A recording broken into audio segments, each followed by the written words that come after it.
I'm Vita Reeves, and I'm interim director here at Normal Editions Workshop. We're a collaborative research facility for printmaking in the School of Art at Illinois State University in the College of Fine Arts. My name is Jim Butler, and I taught at Illinois State University from 1976 to 2009. And I was involved with the initial organization, the concept of Normal Editions Workshop Press, and helped bring this workshop to Illinois State University. My name is Richard Finch. I am Professor Emeritus, School of Art, Illinois State University, and former director of Normal Editions Workshop, which is the print research facility at Illinois State University. Hello, my name is Morgan Price. I'm an assistant professor of art at Illinois State University and a collaborative printer at Normal Editions Workshop. Well, first of all, there's a long and terrifically rich history of printmaking. So if anybody is interested at all just in prints alone, I think they will be overwhelmed by the range and complexity of the projects that Normal Editions has accomplished, created, endeavored to pull off over the last 40 years. One of the things that I think is really remarkable about Normal Editions Workshop is the opportunity for the students, but also the opportunity for the community. We bring in artists from all over the country and various reputations. I think it's really interesting. Everyone has their own unique vision about things. Each of our artists that we bring in does a public lecture, so those are always free, and has the opportunity for community members to be there. It's not just a university. You won't find any two images that are alike. Each of the artists came with their own thought process, and they endeavored to take those ideas into a medium that a lot of times they were not familiar with. And so there was always this sort of struggle between what the medium can give, how we can make the medium work for them to carry off their idea, and then how the artist ended up adapting also to the medium of printmaking. So there are a lot of different things that are there in the show that I think the general public will find fascinating.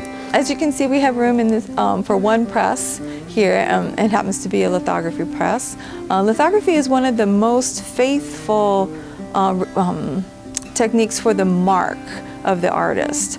An artist that doesn't know anything about printmaking at all could be set up with a stone or a plate and crayons for dry method, or tush washes if they prefer a wet media. And so those techniques transfer very directly from their normal painting and drawing methods, and then we can take the stone or the plate and process it so that we can print multiples from that original drawing. Okay, well, a lithograph, the rudimentary steps of a lithograph really have to do with what we always term the antipathy of grease to water.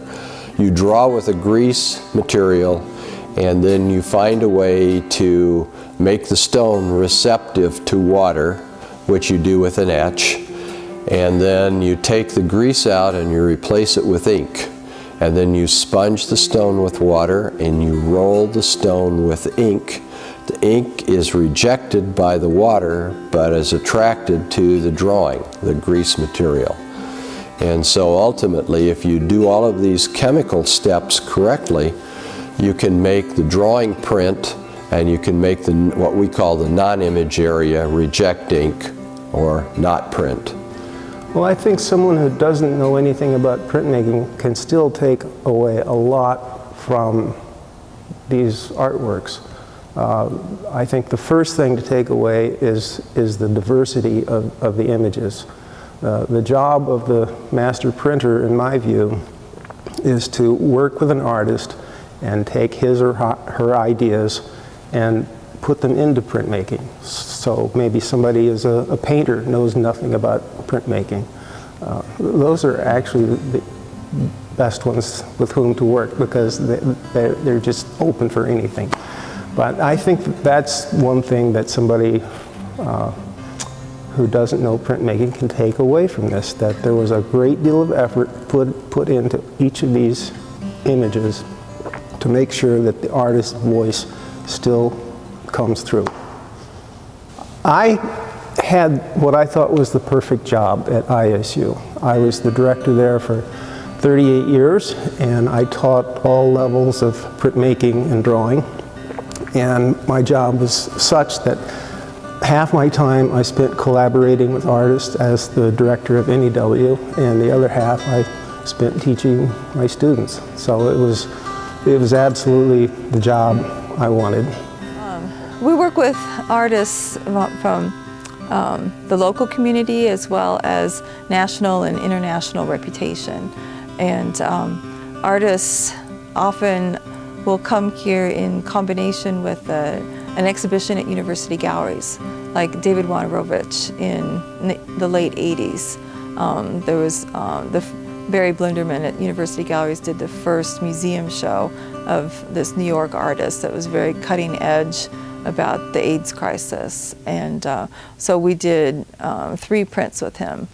So it's very easy to work with Chicago artists because they can get on the train and be here in a couple of hours and spend some time. And you know, when an artist comes from New York, like Alex Gray, he was here for a week and everything had to be done in that week, and then he was gone. You know, when an artist comes from Chicago, they can come for a few days and go back home again, and we can process some plates and do some color trial proofing, and they can come back again. It's a little bit more flexible in that way.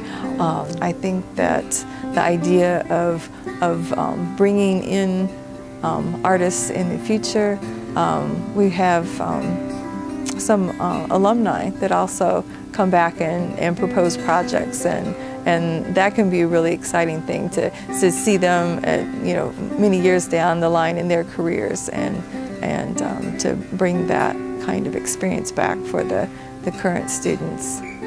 I walked into the exhibition and I felt like I was with old friends for the most part. From the first prints that I did, that we collaborated on, to the ones that I did just before I retired, which was about just over 2 years ago.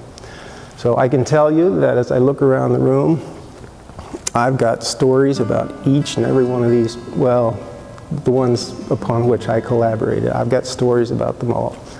And some of them some stories are funny and others maybe not so funny, but there are anecdotes all over this room for me.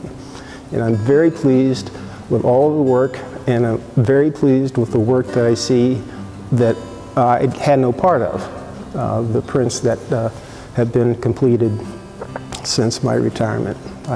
It looks terrific.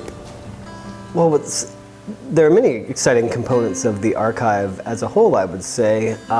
For one thing, I think it's so exciting that there are such a broad range of really great work reflecting wonderful artists from so many different years that all lives here in our local community. You know, that archive is here and present.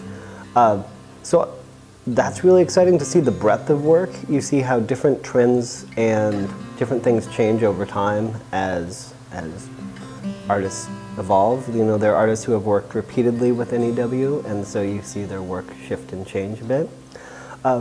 The book Marks from the Matrix that NEW produced in celebration of their 30th anniversary has a very nice collection of work, and so that's in between there and the website is where I tend to see a lot of the works. And just because of the physicality of moving some of the pieces around, we pull special ones and look at them periodically, but each time there's an exhibition, for me, is a chance to see in person and to look up close at some of the works that maybe I haven't yet seen. Well, I feel quite privileged to have been a participant in over 20 years of Normal Editions workshops, 40 years. I think that it's a wonderful setup, the idea of having that professional print workshop right here for the students to participate in and to observe. And it's new every time when an artist comes in for a new project.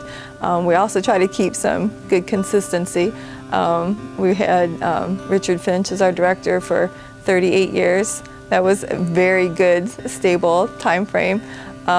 So the future is exciting about the idea of you know, our next milestone will be 50 years, and I'm looking forward to that as a really big celebration to, you know, half a century of this entrepreneurial type project.